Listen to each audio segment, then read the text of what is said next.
ఇంకొక మాట, యెహోవాయే యేసుగా శరీరాన్ని ధరించుకుని వచ్చాడని కూడా నిరూపిస్తా. మరి ప్రభునందు ప్రియులకి ప్రభు యేసుక్రీస్తు నామములో శుభములు తెలియజేస్తా ఉన్నాను. ఇప్పుడు ఈరోజు సహోదరుడు వికేఆర్ ఏమని నిరూపిస్తారట అంటే, యెహోవాయే యేసుక్రీస్తుగా భూమిపైన వచ్చి మరణించాడని నిరూపిస్తారట. యెహోవాయే రక్షకుడని నిరూపిస్తారట. ఈయనేదో కొత్తగా నిరూపించేది. సో నిన్న మొన్నటి వరకు ఈయన ఏమని నిరూపించారనంటే త్రిత్వం అని నిరూపించాడు. అంటే యెహోవాయే యేసుక్రీస్తు కాదు, యేసుక్రీస్తు పరిశుద్ధాత్ముడు కాదని నిరూపించాడు ఆయన. మళ్ళీ రీసెంట్గా యెహోవా ఒక్కడు కాదు ఒక్కటే అని నిరూపించాడు. మళ్ళీ దాంట్లో యెహోవా అనే దాంట్లోని లేదంటే యెహోవా అనే దేవుడులోని ముగ్గురు ఉన్నారని నిరూపించాడు. ఇప్పుడు ఏమని నిరూపిస్తా ఉన్నాడనంటే యెహోవాయే యేసుక్రీస్తుని నిరూపిస్తారంట. మరి ఈయన మాటలు వింటుంటున్నటువంటి క్రైస్తవ ప్రపంచము ఈయన ఏది నిరూపించుకుంటూ ఉంటే దాన్ని వినుకుంటూ ఉంటుందా మరి? సో జాగ్రత్త గమనించండి పిల్లారా. ఒక్కసారి ఈయన మాటలు చాలా జాగ్రత్తగా వినండి.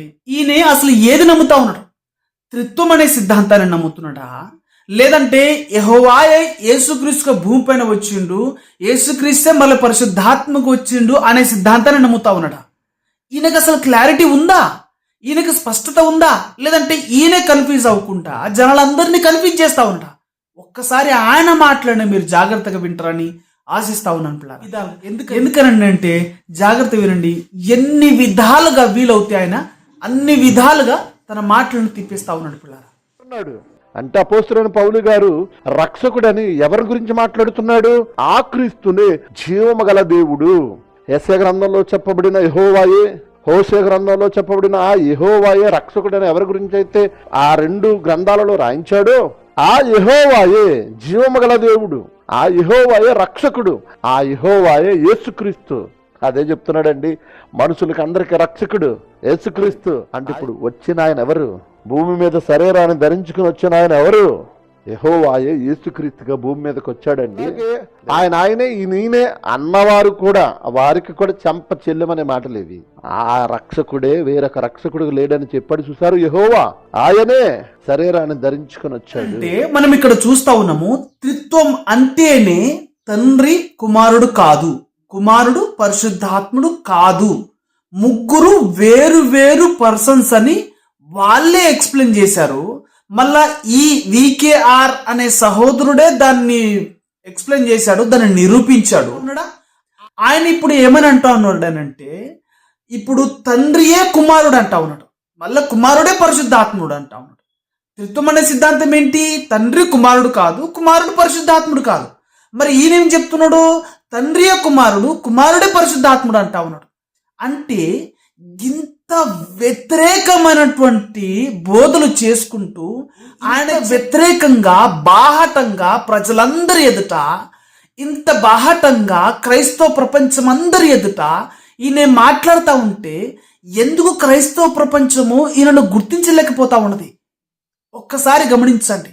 ఇప్పుడు ఈయన మాట్లాడుతున్నటువంటి మాటలను ఆధారంగా చేసుకొని ఈయనకు దగ్గరగా ఉన్నటువంటి వాళ్ళు లేదనంటే క్రైస్తవ ప్రపంచం మొత్తము, ఇంకా మనము స్పెషల్గా చెప్పాలని అంటే ఈయనను సబ్స్క్రైబ్ చేసుకున్నటువంటి ఆ 2 లక్షలకు పైబడినటువంటి ప్రజలందరూ ఈయనను అడగాలి పిల్లారా, ఈయనను తెలుసుకోవాలి, అసలు నీ స్టాండ్ ఏంటో అని చెప్పి తెలుసుకోవాలి పిల్లారా. ఎందుకంటే ఆయన నోటికి ఏది వస్తే అది, ఆయన ఊహకు ఏది వస్తే అది మాట్లాడుతున్నట్టుగా మనకి ఇక్కడ కనబడతా ఉన్నది. కాబట్టి ఈయనకు దగ్గరలో ఉన్నటువంటి వాళ్ళు, ఈయనకు పరిచయస్తులు, ఈయనను సబ్స్క్రైబ్ చేసుకున్నటువంటి వాళ్ళు మీరు అడగండి. మీరు ఆయనను నీ స్టాండ్ ఏంటి సహోదరుడా అని చెప్పి నీ స్టాండ్ విషయంలో నీ స్పష్టత ఏంటి అనే విషయంలో ఆయనను అడగండి పిల్లారా. ఎందుకనంటే ఈయన ఇంత వ్యతిరేకమైనటువంటి బోధలు చేసుకుంటూ ఆయననే ఒక్కసారి తండ్రి వేరు కుమారుడు వేరని అంటాడు, మరొకసారి తండ్రియే కుమారుడు అని అంటారు. ఆయననే త్రిత్వం అనే బోధన బోధిస్తూ తండ్రి కుమారుడు కాదంటాడు, కుమారుడు పరిశుద్ధాత్ముడు కాదంటాడు. మరలా ఇప్పుడేమంటున్నాడు? తండ్రియే కుమారుడు అంటా ఉన్నాడు, కుమారుడే పరిశుద్ధాత్ముడు అంటా ఉన్నాడు. ఆ తండ్రి అయినటువంటి యెహోవాయే భూమిపైకి శరీరంను ధరించుకొని యేసుక్రీస్తుగా వచ్చి మనల్ని రక్షించడాన్ని ఇప్పుడు అంటా ఉన్నాడు. అసలు ఆయన స్టాండ్ ఏది దీంట్లో? త్రిత్వం అనే స్టాండా, లేదంటే తండ్రియే కుమారునికి వచ్చి రక్షించండి అనే స్టాండా? ఏదో ఒకటి ఆయన బాహటంగా ప్రజలందరూ ఎదుట ఒప్పుకోవాలి పిల్లరా. ఆయన ప్రజలందరికీ అది తెలియచేయాల. అసలు నీ స్టాండ్ ఏంటి? సహోదరుడా వీకేఆర్, ఈరోజు ఒక క్రైస్తవ కుమారునిగా, ఒక దేవుని బిడ్డగా నేను అడుగుతా ఉన్నాను, నీ స్టాండ్ ఏంటి? నీ స్టాండ్ త్రిత్వం అనేదా, లేదంటే తండ్రి అయినటువంటి యెహోవా దేవుడే యేసుక్రీస్తుగా భూమిపైకి వచ్చి శరీరంను ధరించుకొని రక్షించాడు అన్నదా నీ స్టాండ్? నీ స్టాండ్ ఏంటితో తెలియచేయాలి. ఒకదానిపైన ఉండండి, 4 అవతారాలు ఎత్తకండి. ఒకదానిపైన ఉండండి, 5 రూపాలను మార్చకండి. ఇవి మాకు బాహటంగా కనిపిస్తున్నటువంటి నీ 5 రూపాలు, మాకు కనిపించిన ఇంకా ఎన్ని రూపాలు ఉంటాయో మేము దయచేసి క్రైస్తవ ప్రపంచాన్ని కన్ఫ్యూజ్ చేయకండి అని చెప్పి మనవి చేస్తాం. మీ స్టాండ్ ఏంటో ఇక్కడ క్లియర్ గా తెలియజేయండి. మీ స్టాండ్ త్రిత్వం అనదా? అంటే త్రిత్వం అంటే తండ్రి కుమారుడు కాదు, కుమారుడు పరిశుద్ధాత్ముడు కాదు అన్నది మీ స్టాండా? లేదనంటే మీరు చెప్పినట్టుగా యెహోవా అనే దేవుని లోపలలోనే 3 ఉన్నారు, వాళ్ళు ఒక్కడు కాదు ఒక్కటే అన్నది మీ స్టాండా? అది కూడా కాకుండా మరి తండ్రియే కుమారునిగా వచ్చిండు, కుమారుడే పరిశుద్ధాత్మగా వచ్చిండు అన్నది మీ స్టాండా?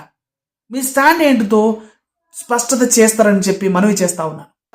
సహోదరులారా, ఈ వీడియోని సహోదరుడు వీకేఆర్ గారికి చేరే వరకు షేర్ చేస్తారని మనవి చేస్తా ఉన్నాను. ఎందుకనంటే ఈయన ఎన్ని విధాలుగా క్రైస్తవ ప్రపంచాన్ని కన్ఫ్యూజ్ చేస్తూ ఉంటానంటే, ఈయన మాటలు రీసెంట్ గా మాట్లాడిన మీరు చూడండి, ఇన్ని రకాల బోధల.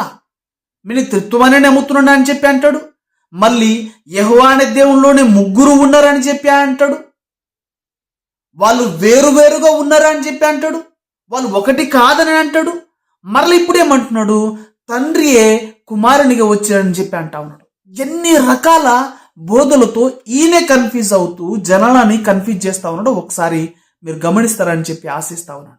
సో కాబట్టి ఆయనకు దగ్గరలో ఉన్న వాళ్ళు, ఆయనకు పరిచయస్తులు, లేదంటే ఆయన ఛానల్ని సబ్స్క్రైబ్ చేస్తున్న వాళ్ళు, మీరందరూ అడగండి పిల్లరా, ఆయన క్లారిటీ ఏదన్నది, ఆయన దేనిపైన నిలబడి ఉన్నాడనే విషయాన్ని మీరందరూ సహోదరునికి అడిగి కనుక్కొని క్రైస్తవ ప్రపంచానికి ఈ మోసకరమైనటువంటి బోధ ఇంకా వ్యాప్తి చెందకుండా ఆయన స్టాండ్ ఏంటో క్లారిటీనిచ్చి దానికి క్రైస్తవ ప్రపంచానికి కళ్ళు తెరిపించే ప్రయత్నం చేస్తారని చెప్పి ఆశిస్తా ఉన్నాను పిల్లరా.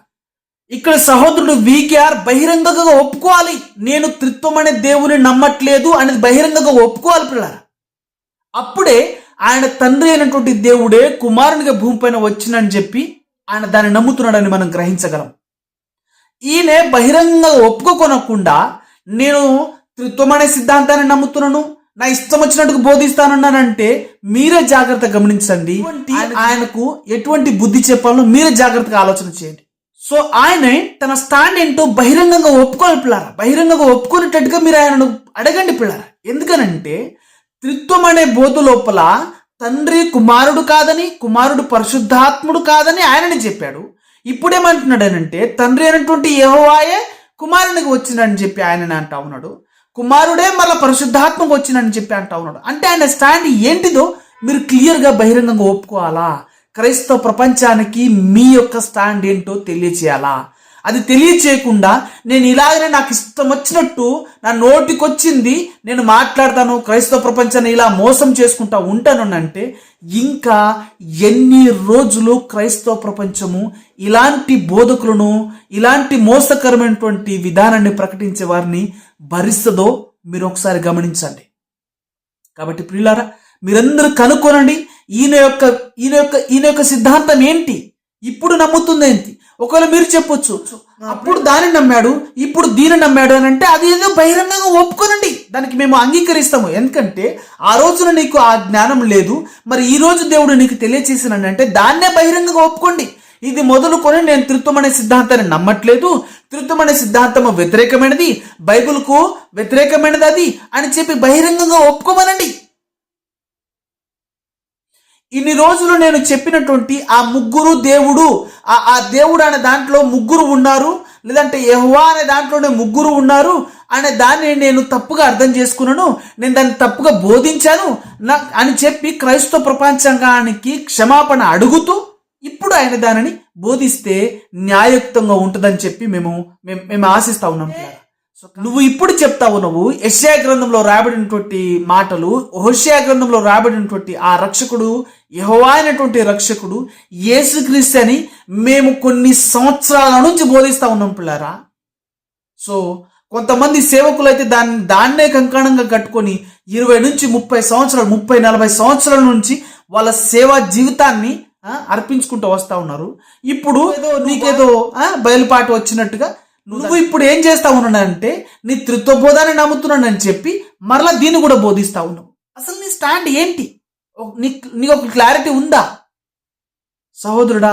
కాబట్టి ఆ క్లారిటీని ఏదో జనాలందరూ ఎదుట బహిరంగంగా ఒప్పుకొని, నువ్వు ఇన్ని సంవత్సరాలు బోధించినటువంటి ఆ త్రిత్వ సిద్ధాంతం తప్పని ఒప్పుకొని, నీకు ఒక ఇంకా మంచి మనసు ఉంటే క్షమాపణ అడిగి, ఇగో ఇది మొదలుకొని నా యొక్క అండర్స్టాండ్ ఇది అని చెప్పి బహిరంగంగా ఒప్పుకున్న తర్వాత నీవు అప్పుడు మాట్లాడు.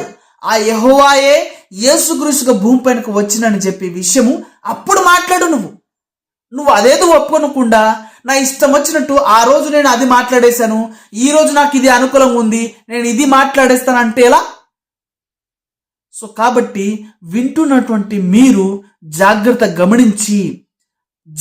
గమనించి మోసకరమైనటువంటి ఆ సాతానుడు ఎలాగా ఏర్పరచబడిన వారిని సైతము మోసం చేయటానికి ప్రయత్నం చేస్తారో మీరు సహోదరుడు వీకేఆర్ని చూస్తే క్లారిటీగా అర్థమవుతుందని చెప్పి తెలియజేస్తా ఉన్నాను. సహోదరుడు వీకేఆర్, తండ్రి అయినటువంటి యెహోవాయే కుమారునిగా భూమి పైన వచ్చిండు అని చెప్పి నువ్వు బోధించాలంటే నీవు చేయవలసినటువంటి తక్షణ కర్తవ్యం ఏంటిదనంటే, నేను ఇంత మునుపు బోధించినటువంటి ఆ బోధలన్నీ అనగా త్రిత్వం అనే బోధ, దేవుడు యెహోవా అనే దాంట్లోనే ముగ్గురు ఉన్నారు అనే బోధ, దేవుడు ఒక్కడు కాదు ఒక్కటే అనే బోధ, ఇవన్నీ తప్పని అంగీకరిస్తూ నీకు మంచి మనసుంటే క్షమాపణ అడుగుతూ ఇది మొదలుకొని దేవుడు నాకు ఇప్పుడు తండ్రి అయినటువంటి యెహోవాయే కుమారుడుగా వచ్చినని చెప్పి నాకు బయలుపాటును అనుగ్రహించాడని చెప్పి నేను ఇది మొదలుకొని నేను దాన్ని నమ్ముతున్నానని చెప్పి బాహటంగా ఎక్స్ప్రెస్ చేయవలసినటువంటి వాడిగా ఉంటున్నావు అని చెప్పి గమనించండి.